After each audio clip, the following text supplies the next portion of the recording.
Live from the Business RadioX studio in Atlanta, it's time for Organization Conversation, brought to you by Wall Control Storage Systems. Wall Control gives you the storage and organization you crave. Now, here's your host, Ric Grove. Hey everyone, welcome to the show. This is exciting because it's the first actual episode that we've had. We did a little intro, so if you listen to that, you kind of know a little bit about Wall Control and what we do, but if you didn't, we are a manufacturer and brand of wall-mounted storage and organization systems, from the garage to the kitchen to commercial use, anything in between there. So we're a family-owned and operated business, and as such, we thought it would be cool to kick off the first episode with the two founders of Wall Control, Mr. John Brown and Mr. Ric Grove. If Ric Grove's name didn't give it away, he is my father and John Brown is my granddad. So it's cool to have these two guys here to kind of tell the story about where we came from and where we're at and where we're going. So anyways, without further ado, I will get things started. We'll start with my granddad. And Granddad, if you could tell us a little bit about how you got into metalworking and your history there. When I got out of high school, my family wasn't financially able to put me into college, and I wasn't interested. So I decided I'd go into the metalworking industry. I had a neighbor, Mr. Shank, who was a die maker. I thought that sounded like a cool operation, and so I went and applied for a job, and they didn't have an opening. My dad was a machinist, so I went and applied for a job as a machinist, and I was hired and started running screw machines. 7 or 8 months afterwards, they decided I was good enough I could go to night shift, which wasn't good for an 18-year-old kid. So I went back to the die shop and got a job as a apprentice die maker. They had an opening. That was in 1957, and worked as an apprentice for 4 years. And then in 1964, 5 of us decided to start a business of our own. We did, and we ran that business, the die shop, till 1968, when we decided that if we were going to remain friends and not kill each other, we need to sell it. That makes sense. Yeah. So we sold it to one of the partners, and I started the cab tool at that time, and have been stuck there ever since. Yeah. One of these days, maybe you'll get out, and who knows what? Yeah, yeah. So, well, it's been obviously great since then. To still be here today is awesome and a testament to your leadership over the decades. So, yeah.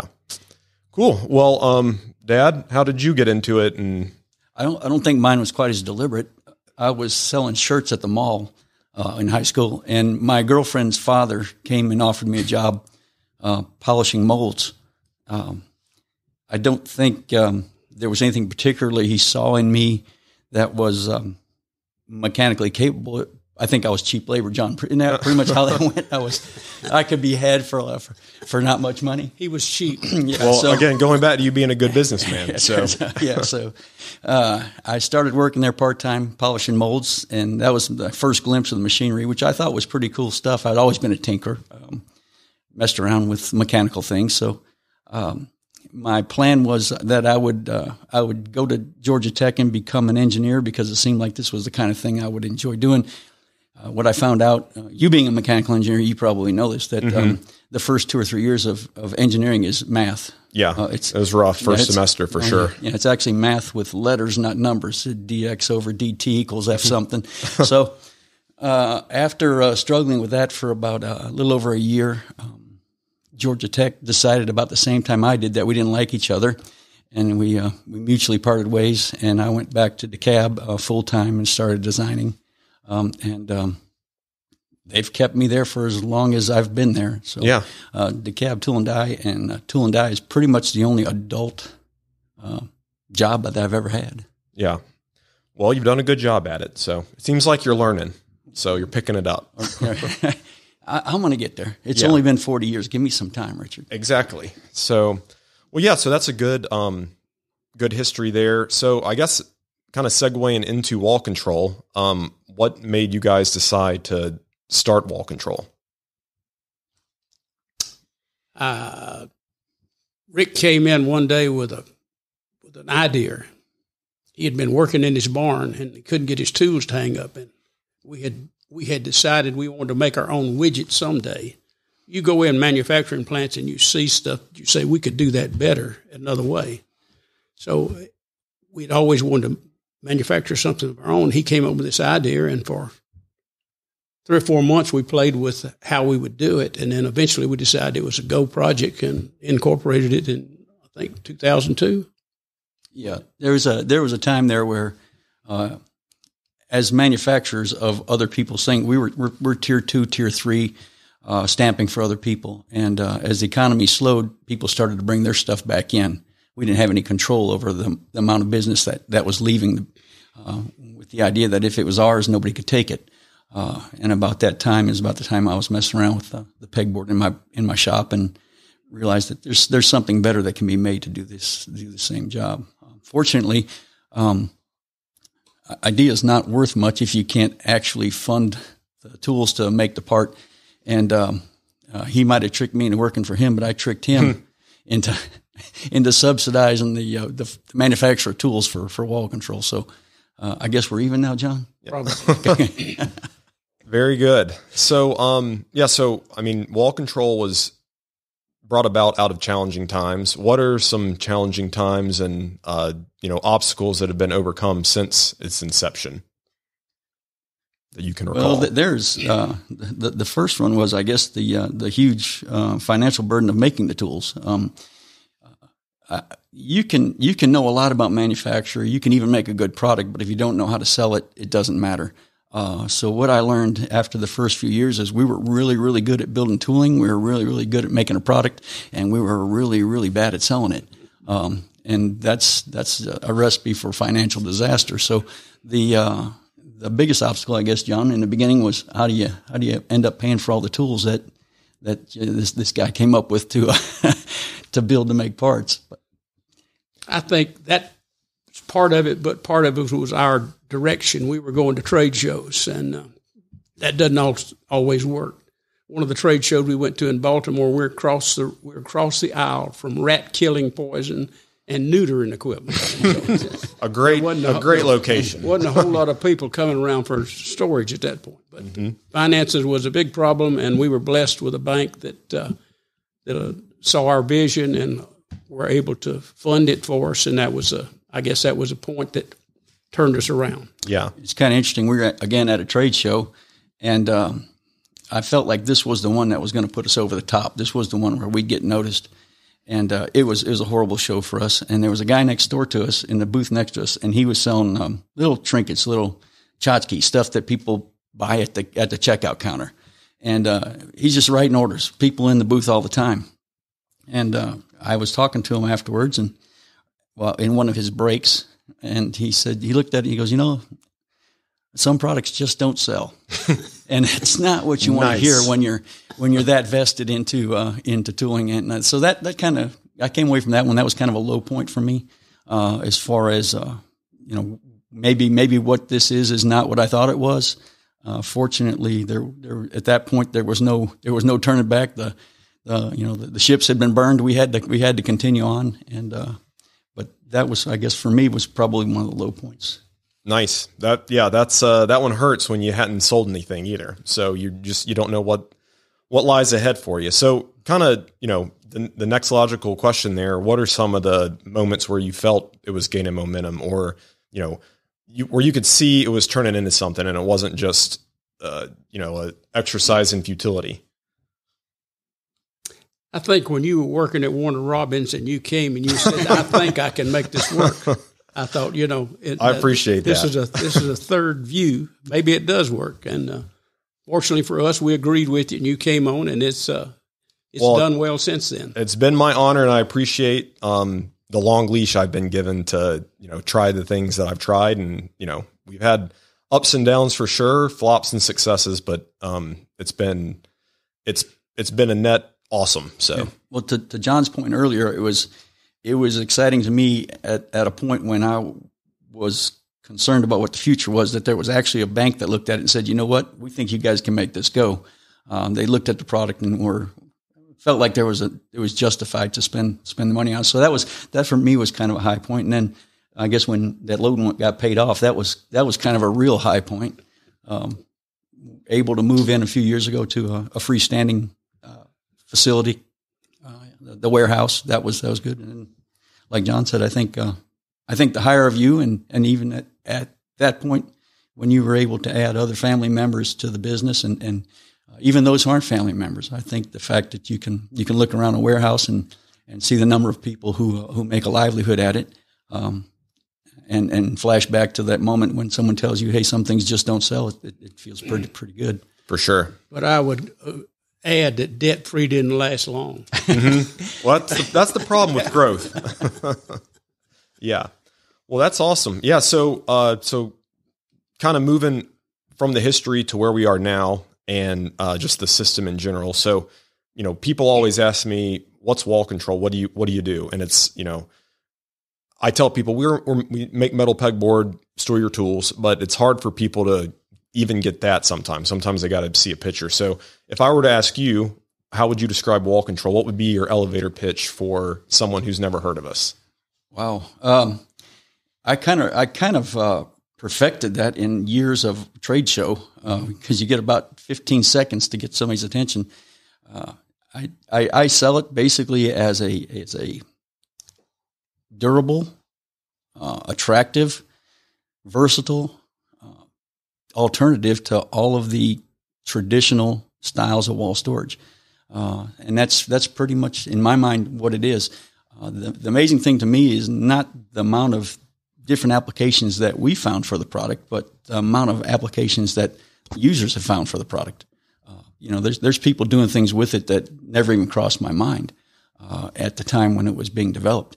And what I've learned from that is I don't think we have a demographic.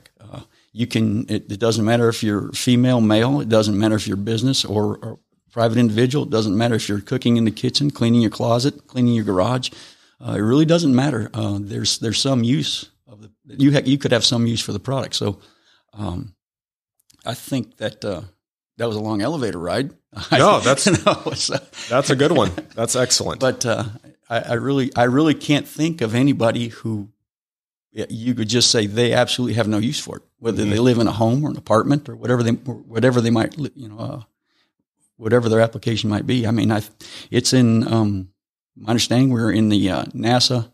We're actually on naval vessels. Excuse me. And then all the way down to in the toy closet of my grandson. So it really doesn't matter. Everybody's got a use. Exactly. What about you, Granddad? What would you tell to a friend at church that wanted to know what we did? I would tell him to try pegboard and then call us. Yeah. Here's my grandson's number. I think the problem that we have is the lack of exposure. I mean, I would say there's probably 1 or 2% of the people around that would know what we're talking about. If you walk out this door, nobody would know what we're talking about. Exactly. As long as that continues, then the possibilities of sales are, mind-boggling. If you could think about people that could use it, that don't know about it. Yeah, I did. I forget. This was just the engineering part of me, but basically like the degrees of separation, how many unique customers we would have to have for statistically each customer to know, or every adult in the United States to know somebody who has it. So, and we're getting to that critical mass, I think, actually. So it's a big number, but relative to the population, it's not, it's everybody knows what pegboard is. Right. But they don't know what steel pegboard is. Yeah. And even pegboard, I thought everybody knew what it was, but they really don't. You gotta say, do you know the old brown stuff that hangs in your room? That kind of stuff. So yeah, I kind of take for granted or the assumption that everybody knows what that is, but it's a little less prevalent than I thought. So well, my brother years ago when we first started, he told me, so that's really good. So, but it takes 20 years to create a brand. And I just looked at him and said, well, you're probably crazy. But he was right. He's absolutely right. It takes 20 years to create a brand. Yeah. The overnight successes were 20 years in the making. Unless you're Facebook or something like that. And it's like, but yeah, that's a little different. Yeah. So yeah. Well, so along those same lines of how you would sell it, how do you actually use it in your own home and in your own spaces? We have it in the garage where my car's at. We have it in the other garage where my yard tools are. We have it in my wife's closet where she hangs jewelry. We have it in the kitchen, in the laundry room where she hangs things. We have it in the pantry where she's got 300 pounds of recipe books that she never uses that are sitting on it. Hopefully she doesn't listen to this. So yeah. And what about you? Pretty much the same way. It's in my shop. It's in my garage. It's in my laundry room. It's in the closet. It's, again, in the grandson's toy room. I actually have panels that I sit down and lay on my desk and put dividers in, and I store folders in it. So it's, again, there's, when you start looking at it and thinking of the things you can do with it, there's just an enormous number of uses that haven't even crossed my mind yet as far as what can be done with it. Yeah, so that leads to another good question. In an effort to, bring value to listeners, if you can think of it, what's a unique or underserved application that you think that people just don't realize it can do? I think I've been harping on this one for years and years. There's a hook that we call the universal hook, and it actually attaches to the pegboard, and you attach whatever you want to it.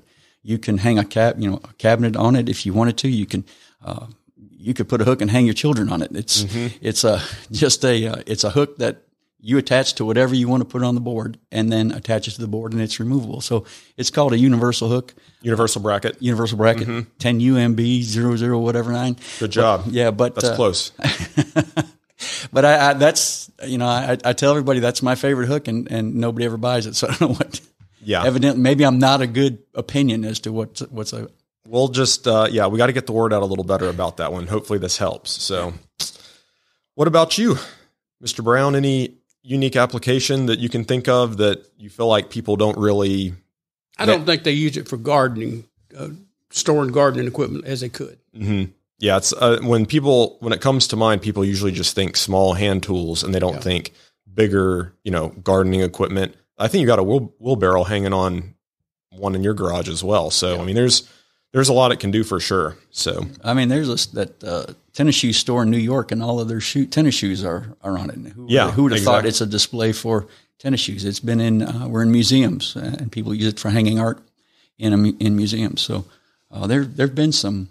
Yeah. And that's what, we have a photo contest where people can send in their setups, and just seeing the applications people send in is just crazy sometimes, the things people use. And we use a lot of that to build the, quote, prepackaged kits that we have. So letting the customer tell you what they want and how they're using it has been a really effective way for bringing it to more people. Because some people can see the panels and the hooks, and they just get it and they know what it does, and they see all the options, right laid out in front of them. But some people really need to see it in action in their specific use. And so it's been nice kind of marrying those two, groups of our customer base to bring value. So cool. So, kind of going, I guess maybe a little bit of a step back, or it can be internal to the business. What are, some challenges that you see, in today's market, and, how do you see those being addressed? So I know we were talking before we started, just steel in general. So can you speak to any of that, especially from the manufacturing side of things? I think from the manufacturing, steel's going to correct. I think that's kind of a temporary thing. The thing that I would be most concerned about from the manufacturing side is labor, skilled labor. It's just not out there. It's not being cultivated. It's not being promoted, and it's just not out there.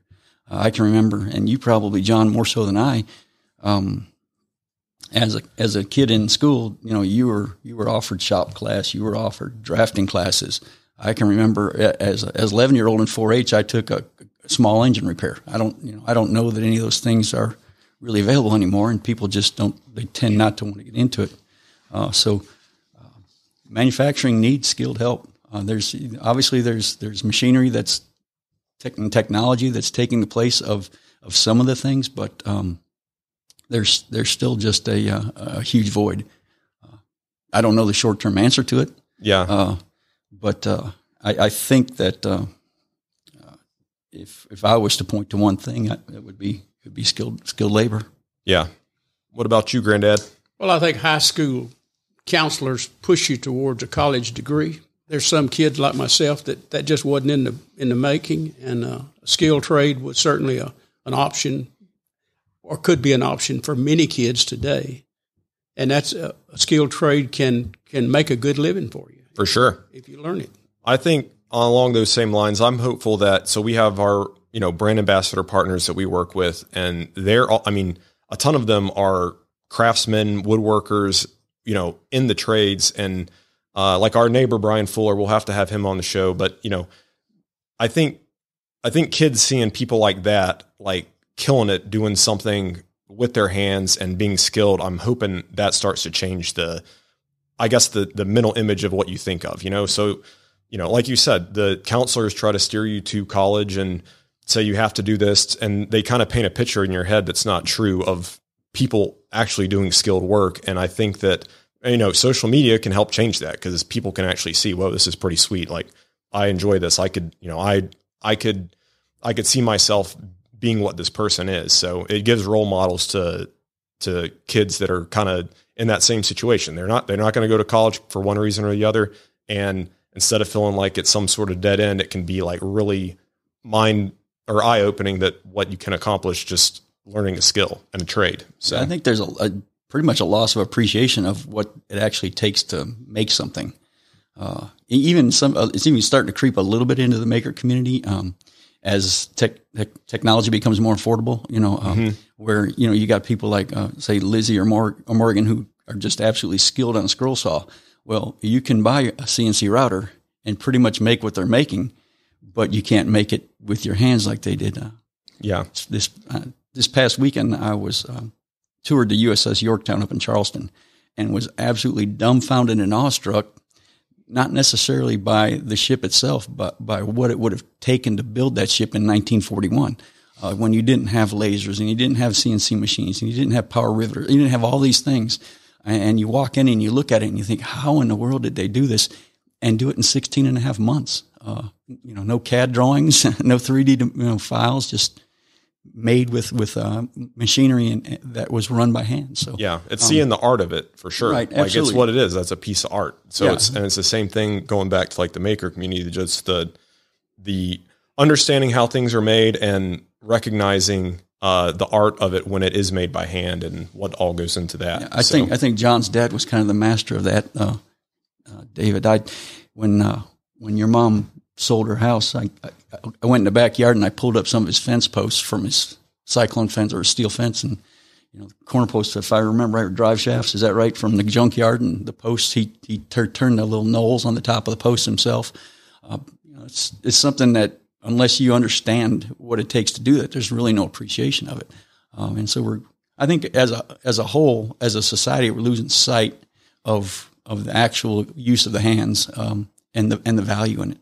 Yeah. So for sure. So, kind of looking forward, and again, this can be big picture, but, where do you see, future growth coming from? What would you think of as untapped markets, those kind of things? So, without divulging any of our great secrets that we have in development, where would you see us? Where would you see, again, big picture, where would you see things that going? What we're paying him for? Yeah. I thought that was your job. That's pretty good. This is my way to get free insight and make sure I'm doing something that they like. Yeah, we're going to have to rethink this. Yeah.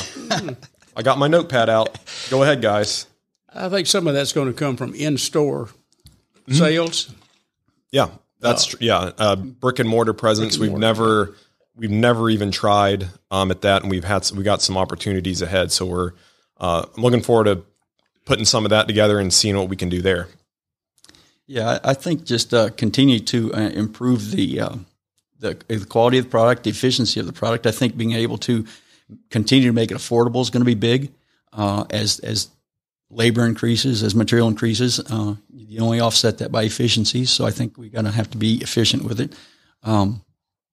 And I think one of the things that you were hitting on is maybe listen to what the customers say their uses are, because there are, again, uses that we didn't think of that they're come up with that might be markets for us. Very good. So yeah, that's all been great. I think we can start to wrap it up, but I wanted to end by asking each of you, so what is it that you enjoy most about what you do? And why do you do what you do?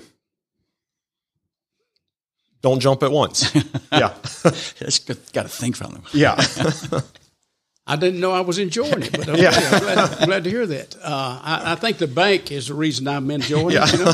They tell me I can work for another 20 years, be done. But I think the joy to me is to see that I can work with my son-in-law, my daughter, my grandkids, and it's successful, and nobody's there's. So I've heard of families who have problems like that. I honestly think that the business has tightened our family as a group, as opposed to push us apart. So I think we're blessed that we can do it the way we do it. Absolutely. Yeah, I would agree wholeheartedly with that.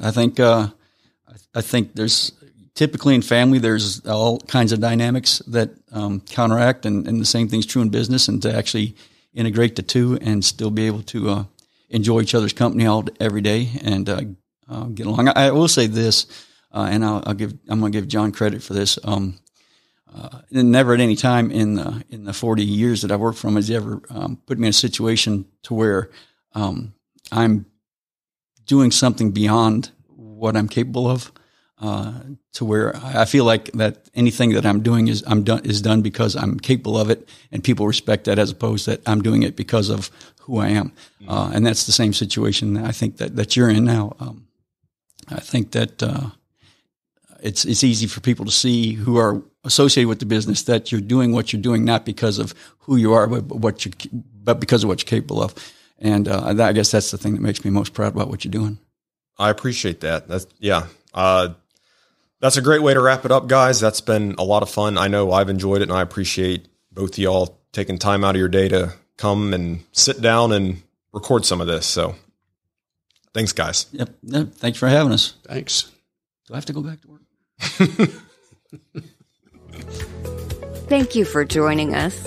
Organization Conversation is brought to you by Wall Control, a family-owned and operated producer of best-in-class wall-mounted organizers for your home or business, made right here in the USA. To learn more, go to wallcontrol.com.